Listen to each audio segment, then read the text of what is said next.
नमस्कार।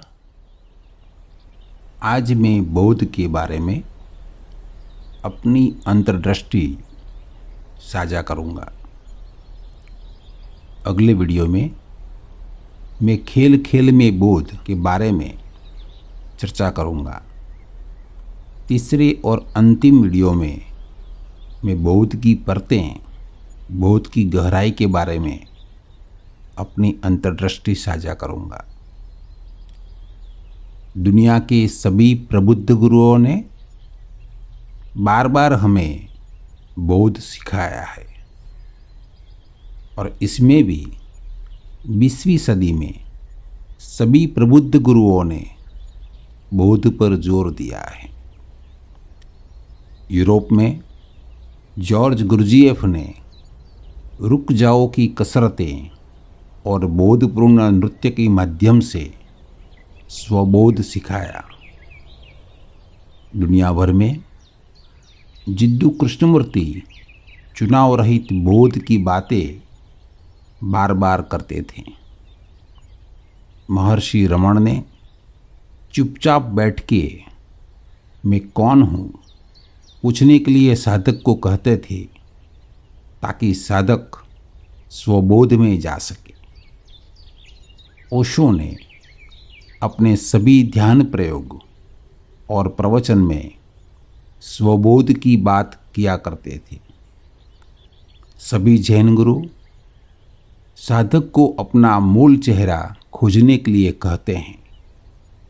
सत्य के साधक के लिए स्वबोध सबसे बुनियादी, सबसे आधारभूत और प्राथमिक विद्या है।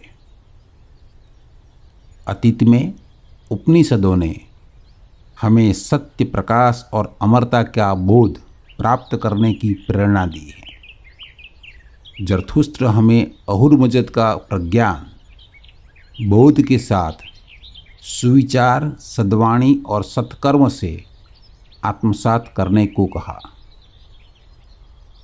बुद्ध का अष्टांग मार्ग भी तथाता से मुक्ति पाने की बात करता है।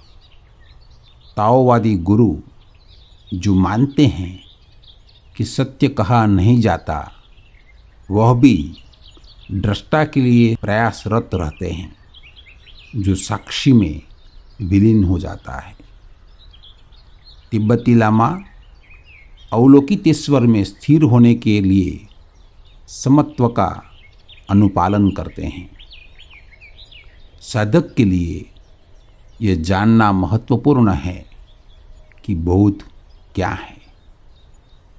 संयोग से हमारी YouTube चैनल का नाम है बौद्ध से बोधिसत्व, यानी कि बौद्ध की राह पे चल के बोधिसत्व होना। बौद्ध एक अस्तित्वगत अनुभव है और कोई भी अकादमिक चर्चा बौद्ध का अनुभव तो दूर, बौद्ध की धड़कन तक नहीं दे सकती। आज हम कुछ प्रयोग से बौद्ध क्या है इसे वास्तव में समझने का प्रयास करेंगे। यह बात मुझे 1997 में अपने सहकर्मी के साथ हुई बातचीत याद दिलाता है, जब मैं गुजरात के आनंद शहर में रहता था। वह सहकर्मी हमारे घर आए थे। चाय और जलपान करते समय बात बात में हमारी बात ध्यान की चर्चा पर पहुंच गई। उन्होंने ध्यान के बारे में पूछा। मैंने विपस्सना, ओमनाद, नादब्रह्म, नटराज, नृत्य ध्यान, मौन में बैठने के बारे में बात की, लेकिन हर बार बात का समापन बिंदु बौद्ध पर आ रहा था। उन्होंने कहा, यह बौद्ध की बात अमूर्त सा विचार लगता है ना? मैंने कहा, हाँ, अगर आप प्रयोग न करें, महसूस न करें और हम इसके बारे में बात ही बात करते रहें, सोचते रहे तो। मैंने अपनी घड़ी उतार के उनकी हथेली में रख दी और कहा, अब आप अपनी आंखें बंद करें और इस घड़ी को महसूस करें। घड़ी का वजन महसूस करें। मैं आपको बताऊंगा कब अपनी आंखें खोलनी हैं। करीब 5 से 7 मिनट के बाद जब मैंने देखा उनका चेहरा शिथिल हो गया है और उनका शरीर ढीला पड़ रहा है, मैंने उनको बुलाया और उनसे कहा, अब अपनी आंखें खोलो और बताओ क्या हुआ।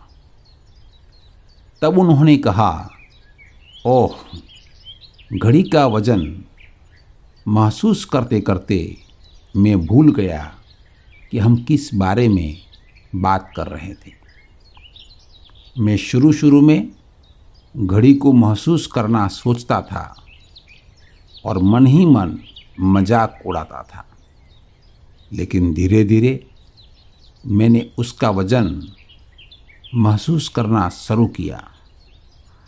कुछ वक्त के लिए सोचा कि इसका वजन कितना हो सकता है, लेकिन मैंने सुना आप जोर दे रहे थे घड़ी को महसूस करने पर, उसका वजन महसूस करने पर, और आप कह रहे थे कि ऐसे महसूस करना है मानो कि वह धड़क रही हो। और फिर तो मैं भी धीरे धीरे घड़ी का वजन, उसकी ठंडक, उसके सूक्ष्म कंपन को महसूस करने लगा और मेरी हथेली हिल रही थी, नीचे आ रही थी और मैं उसे ऊपर ला रहा था।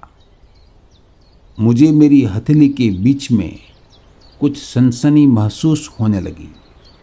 हालांकि मेरी आंखें बंद थी, लेकिन मेरी नज़र अंदर से घड़ी की ओर थी और मेरा सिर थोड़ा सा उसकी ओर झुक रहा था, मानो कि हथेली में घड़ी एक केंद्रीय वस्तु हो गई और उसे महसूस करना मेरी प्रमुख गतिविधि हो गई। तब मुझे लगा कि वास्तव में घड़ी का बोध एक अस्तित्वगत अनुभव है। मैंने कहा, अद्भुत! तो यह एक बहुत अच्छा रहस्य का उद्घाटन है कि बोध की बात केवल अमूर्त विचार नहीं है। वास्तव में बोध शब्द संस्कृत मूल बुद्ध से आया है, वही मूल जिससे बुद्धि शब्द आता है। और बोध का अर्थ है अंतर्दृष्टि।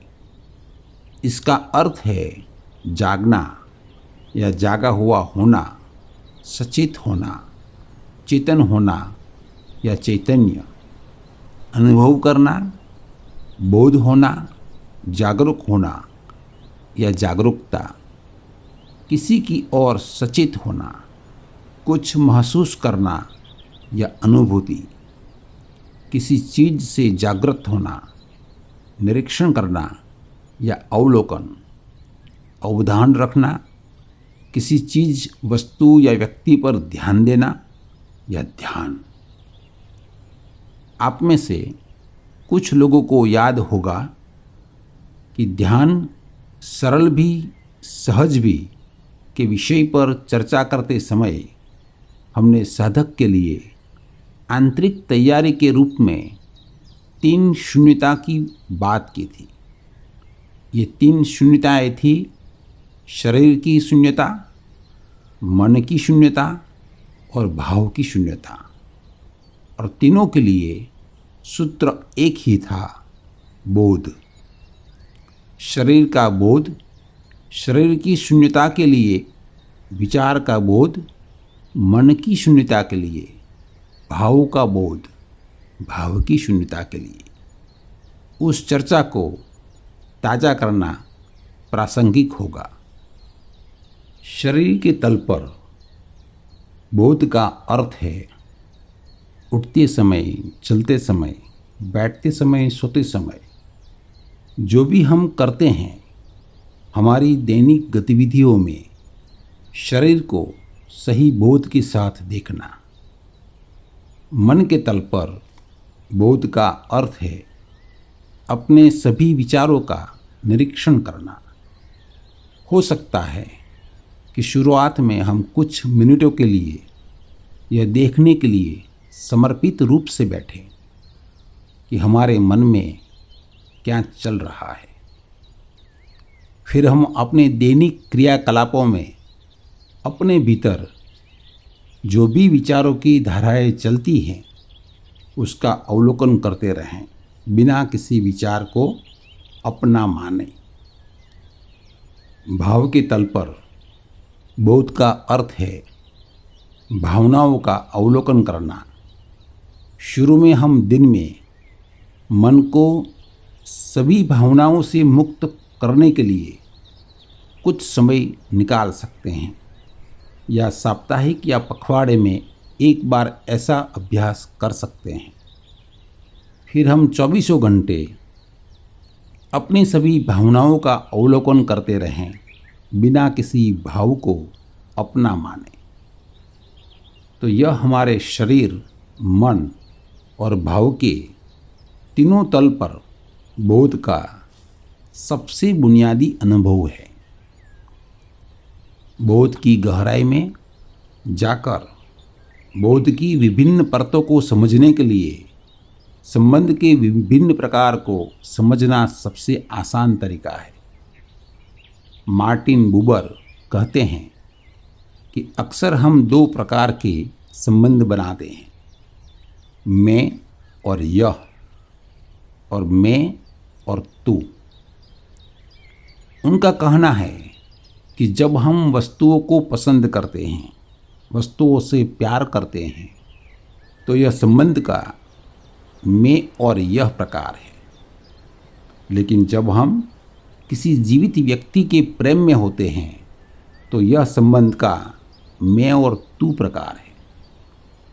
बोध के क्षेत्र में भी जब हम वस्तुओं के बारे में बोधपूर्ण होते हैं, जैसे घड़ी पकड़ना, मेज को छूना, किसी वस्तु को महसूस करना जिसमें हमारी क्रिया का केंद्र एक वस्तु है, यह बोध की पहली परत है। यह वस्तु केंद्रित बोध है। लेकिन जिसका बोध हो रहा है, वहाँ से पलट के जिसे बोध हो रहा है उस पर हम आ जाते हैं कि कौन महसूस कर रहा है, किसे पता लग रहा है। तब हम बोध को विषय की बजाय विषयी केंद्रित बनाते हैं। यह बोध की दूसरी परत है। अब बोध महसूस करने वाले कर्ता पर है। इस तरह बोध की प्रारंभिक पहली परत वस्तु केंद्री, विषय केंद्री है, जिसमें जिसे महसूस किया जा रहा है, जिसका अनुभव किया जा रहा है, वह प्रधान है। और बोध की दूसरी परत कर्ता केंद्री, विषयी केंद्री है, जिसमें जो महसूस कर रहा है, जो अनुभव कर रहा है, वह प्रधान है। ओशो कहा करते थे कि जब हम साधना जगत में साधक के रूप में, भक्त के रूप में होते हैं तो संबंध का एक नया आयाम खुलता है। पहली बार हमें मैं नहीं, केवल आप, और मैं भी नहीं, आप भी नहीं प्रकार के संबंध का अनुभव होता है। मैं इन दोनों संबंध का थोड़ा ख्याल देना चाहता हूँ। एक भक्त के लिए भक्त नहीं है, केवल भगवान है। यह मैं नहीं, केवल आपका संबंध है। लेकिन जब भक्त अपनी भक्ति यात्रा समाप्त करता है तो चौथे प्रकार का संबंध होता है। वहाँ न तो भक्त बचा है, न ही भगवान। यह मैं भी नहीं, आप भी नहीं संबंध है।